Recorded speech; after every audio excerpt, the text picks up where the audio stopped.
Hi, I'm Lisanne Miller with W. Cushing and Company, and it's February's Third Thursday with Lisanne. And of course, February brings the thought of red. So we'll be going over different reds today and how certain reds go together. And no, I'm not going to tell you red is a neutral, but we do love reds. Also, we're going to go over tips and techniques. And normally we would do this in January, but we had snow, so we did the snow dyeing. I'd like to thank Rug Hooking Magazine as we work in conjunction with each other to bring you Third Thursday. And don't forget your latest issue of the Rug Hooking Magazine. Persian Magic's on the cover. Many, many great articles. Lots of good things to look through. So the January, February Rug Hooking Magazine. So we're going to start first with tips and techniques and some keys. I'm going to go over a few things. The first thing is, this was very popular during our 12 fiber days of the holidays. It is a color wheel. It does move. It is on a keychain to keep in your tool pouch. So if you have trouble looking for colors or wanting to know if it's a orange red, a pink, a burgundy red, and what would go with it or what doesn't go with it or what's opposite on the color wheel, this is really a good tool for you to keep. It's not paper, it's metal, so at least it will stand up a little more, and it is a great tool for you in your toolbox. Again, our keychain color wheel. The next thing I want to go over is hooks, and you know, there's two things I could never pick for you. I could pick a hook after I saw you hook, but I can't pick a frame. We're not going to go over frames. There's too many different ones. I'm using my original Puritan. This used to hold a bliss cutter.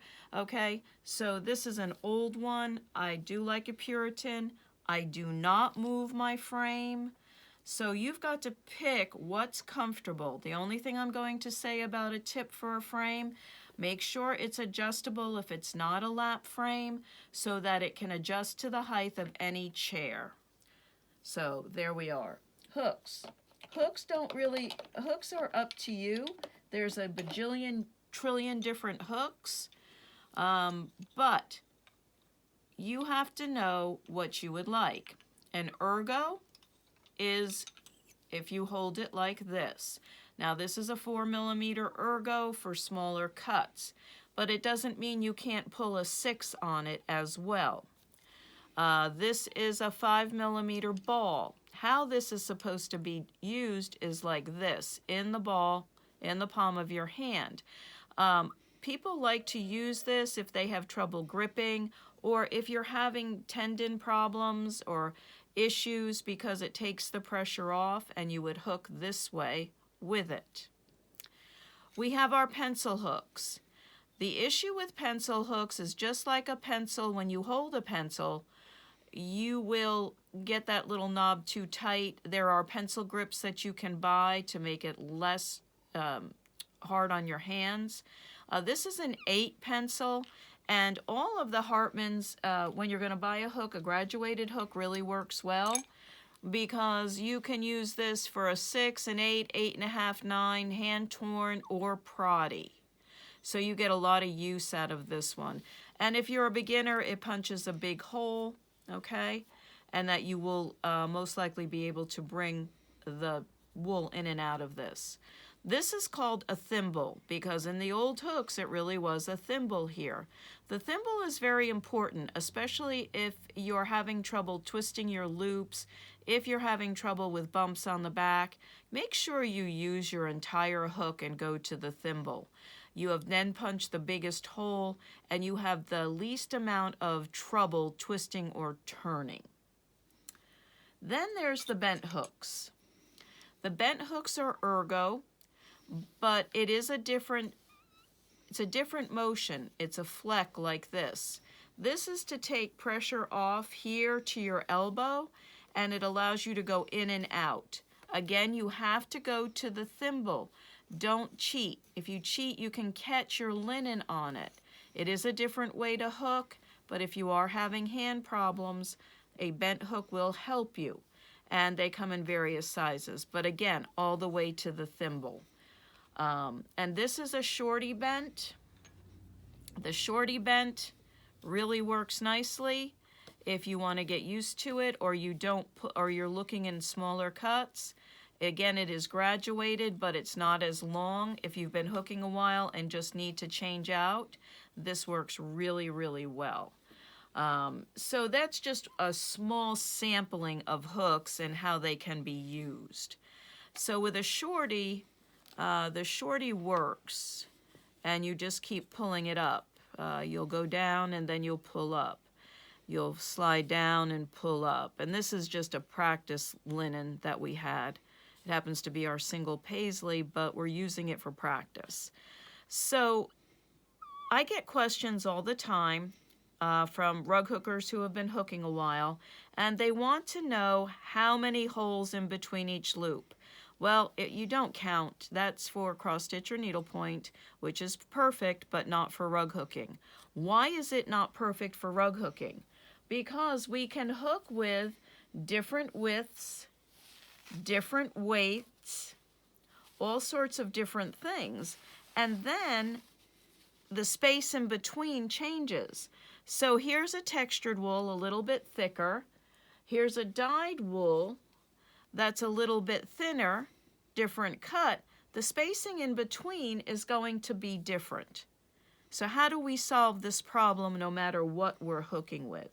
We solve the problem very simply. And I'm going to show it first with the small one and then with the larger cut. So you start, as you always would, with your tail up. Now, you're either going to hook, in the words of the infamous Stick LaBarge, on the line, inside the line, or outside the line. Pick one and stick with it. So pick one and stick with it. So I'm on the line. I slide down, I pull up my first loop. My next one, I slide down my loop, push in, up and over. Slide down my loop, push up and over. Slide down, push in, up and over. Slide down and in, up and over. My loops are even, and you can say it to yourself, even in a group, doesn't matter, up and over. Slide down, up and over. Now, why did that jump down? Because I was too straight up and down. I was not leaning at an angle like you should. And that does that.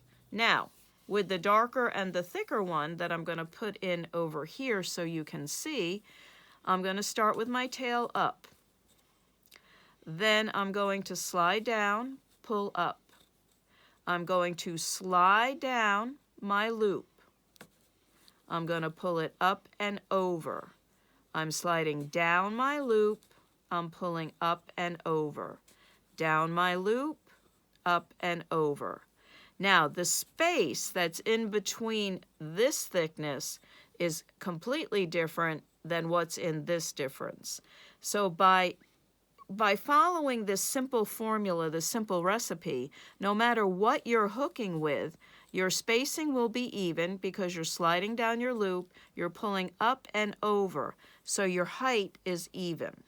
And that really works. Say it to yourself, practice it. If you're going to do a scrap rug, it's the perfect time to practice this method. And there you go. Now when I turn the corner, I'm sliding down this side of the loop. I'm coming up and over. I'm sliding down, up and over. Okay?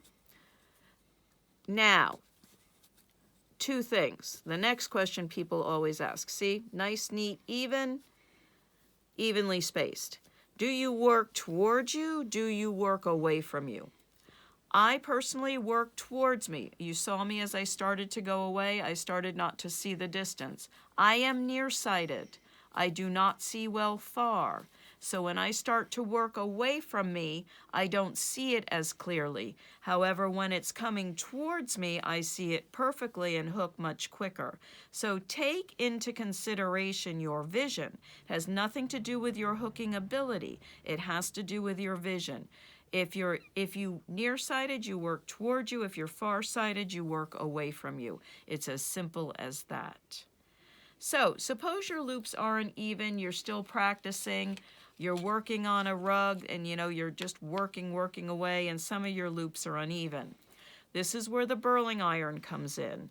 The burling iron is a pressurized tweezer. It has multiple uses, as many of us know. And what you do is you go in here and you even up your loops. And you put them in here and you even up your loops. You can put them right in here, even them up. And then when you go into the smaller, you pinch them because they're pressured, and you put them in, even your loops. And that will allow you can do them one at a time, you can do them two at a time. The other really nice thing is if something happens and you've sculpted something, you need to take it out, you can pull to take it out.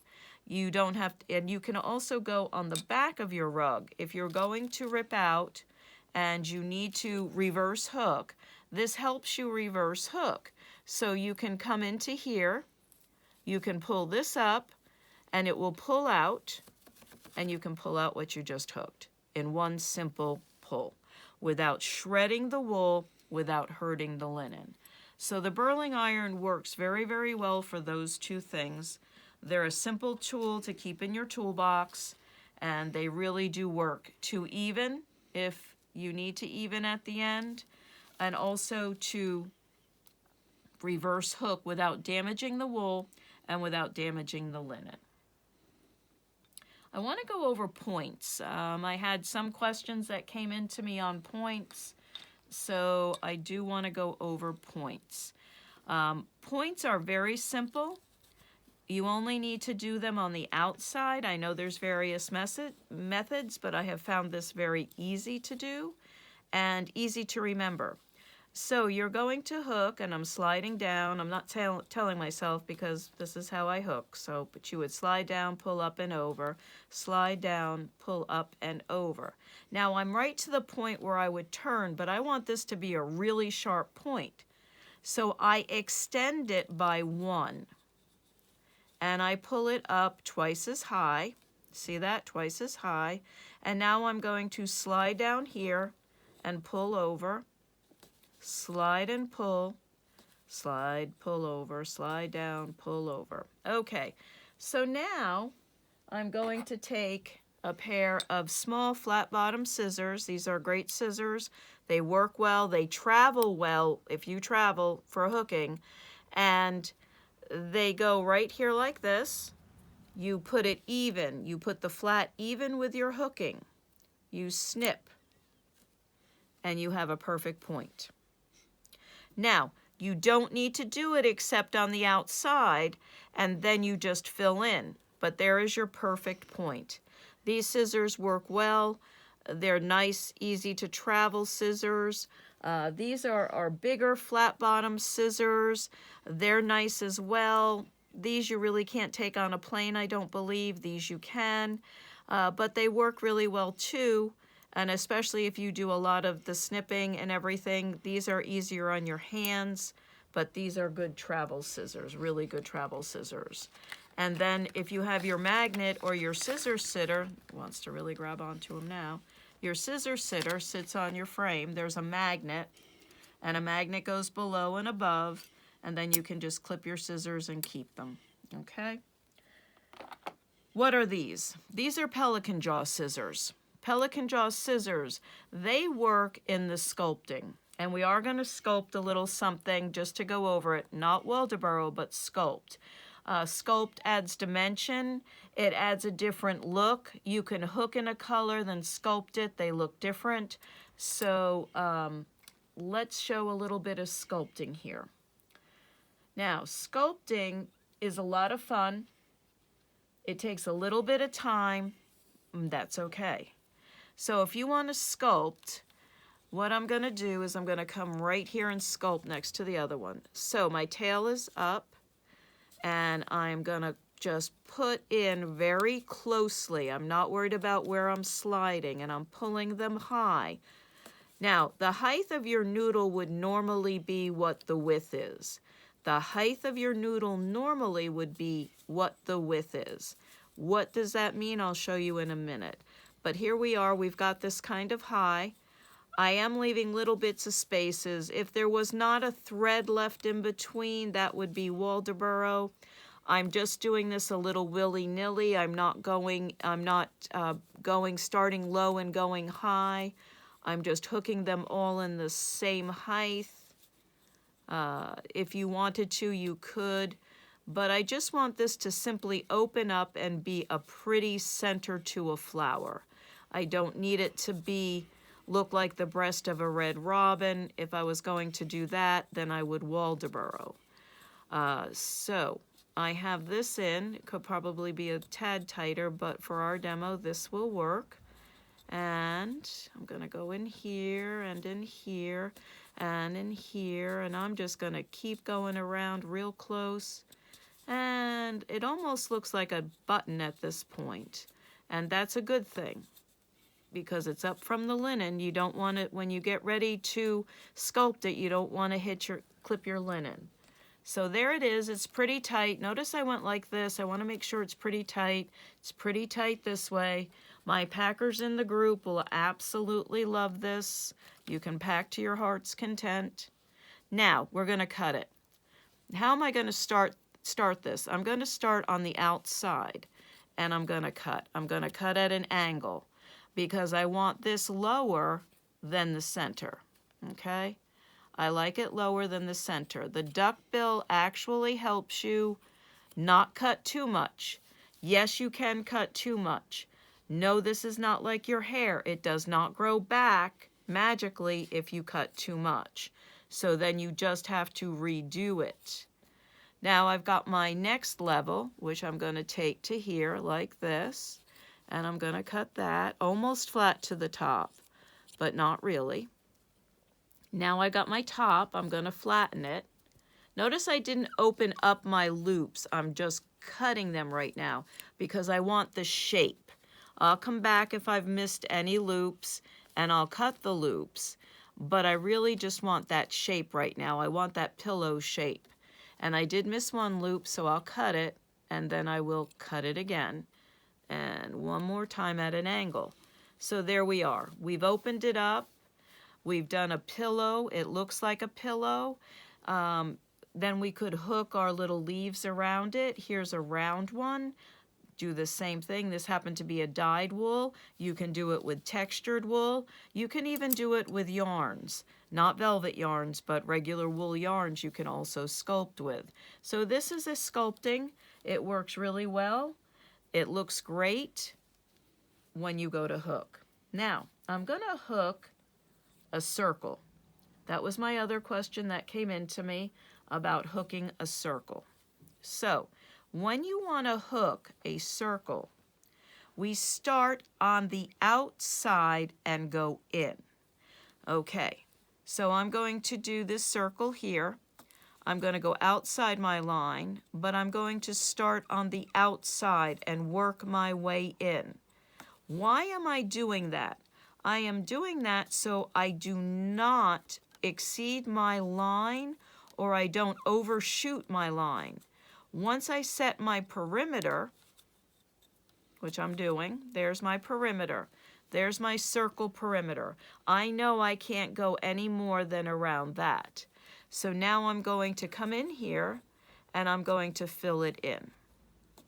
And when I go to fill it in, I also will not exceed my perimeter. And this is a very small, so here's my circle. I'll trim the tail just like that. But on the circle, or you really want to outline it and then fill it in. That's how you start it. If you start from the center out, 9 times out of 10, you're going to overshoot or morph the circle. So that is how we hook a circle.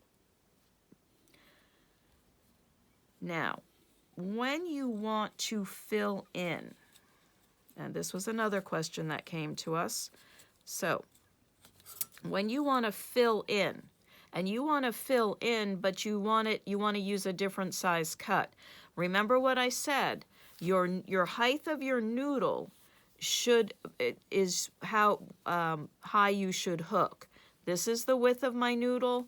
This is how high I hooked. You have an internal measure in order to do this. And that works really, really well.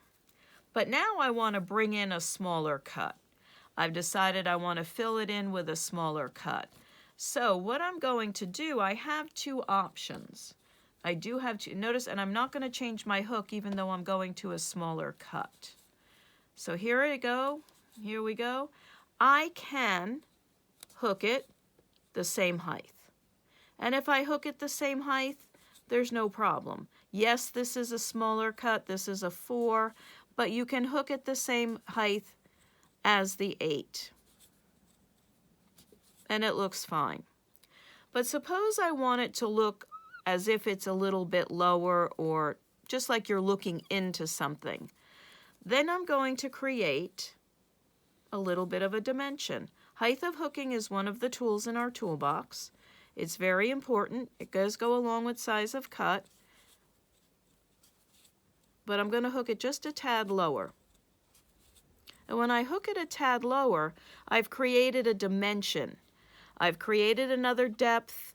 It looks nice. It looks great. So it's up to you with what you're doing. This is also called a silhouette edge if it was on the outside. We've used this before in other videos. But when you're using different size of cuts, if you want it all the same height, you hook it the height of your largest cut, and everything else matches to it. If you want highs and lows or depth, then you will do a little bit of a silhouette edge, and this is hooked to the height of a 4. So that is height of hooking. Height of hooking. The other important thing when you're hooking is you don't always have to start in the center and work your way out. The only time you really must start in the center and work your way out is with an oriental. That is a given right there. You really have to do it that way. You can test your colors. You can do whatever you would like with it. A lot of times I will start at one end and hook to another, especially if it's a runner. I do not save my background for last. You put in your background as you go so you can test it. So that is how I hook. If I was hooking the single paisley, I'd probably test my colors over here or over here first, then move my colors around. But with an oriental, you must start in the center. Okay, it's February. Let's go over some reds. First thing we're going to go over is red textures. There are blue reds, there are orange reds, there are rusty reds, and these are reds. And you, depending on the colors you're using, these are brighter reds. These reds are really, they stand out with a blue, they stand out with black. These two happen to go together, strawberry seeds, red velvet cake. Their textures, they add dimension. You can use these with blue, black. They've got basically a red base. They're not orange red, but they are a red red. The black in here adds some dimension when you're hooking it. These are two what I would call standard reds, strawberry seeds and red velvet cake. A blue red. This is Star Barn. Star Barn, of course, has blue in it. It's very easy to say it's a blue red. It actually hooks almost maroon. A blue red a lot of times will go with a brown. And I know a lot of people like to use black with even the red reds. When you want to create dimension, say in a poppy or a tulip, and black looks too stark, use a dark brown. Dark brown with red will always set the dimension you need. So not always a black. So this is a blue red, this is Star Barn, it's a burgundy, it's a rich color, it's not as bright as red velvet, but it does work very nicely. Another blue, this is eggplant, but it has a reddish. When you put it with a blue-red, you can combine eggplant for a darker look. So you have Star Barn and elegant eggplant. You know me, I'm always going to put elegant eggplant in if I can. But they do go together. A blue-red with eggplant does work very, very well together. Rusty red, this is Rust Belt. Yes, it has other colors in it. Yes, it will go with a brown, but it also goes with brick red. The two together work really well. This is brick red, a dyed wool. It's over dyed on a texture. It's old brick. It looks like an old brick. It's got different highs and lows in it. Goes really well with this rusty red. This is our Amari red number 1. This is more of an orange red. You can see the orange reds in here. When you use a dyed red, you always get the highs and lows, and you get to see all the other little colors. So this gives you a little bit more value change within. This is vintage paisley red. This is a darker red. This works really well with dark brown. It also goes with the rusty red if you were looking to hook a poppy.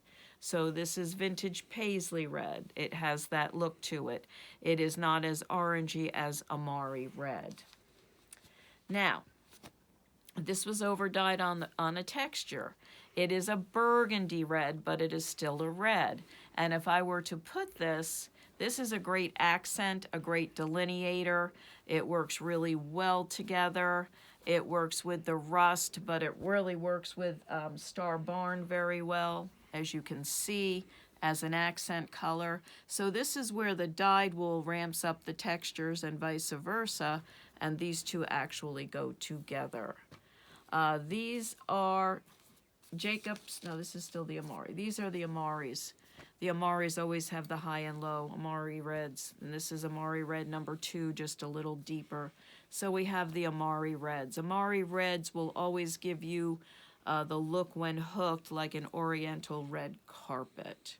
So, reds are fun. They're not just for February, but we seem to focus on them in February. They can be an accent, they can be your background, they can be a rusty brown red, they can be a vintage paisley red. There's all different. They can be a blue red where eggplant goes with them. And then you have the red velvet, which is just a good, and strawberry seeds, which is just a good red. So, I hope you've enjoyed our February 3rd Thursday. I hope you hook some red in this month and have a lot of fun. And remember, there's no calories in red wool, but there is in Valentine's chocolate. Have a great day. Bye for now.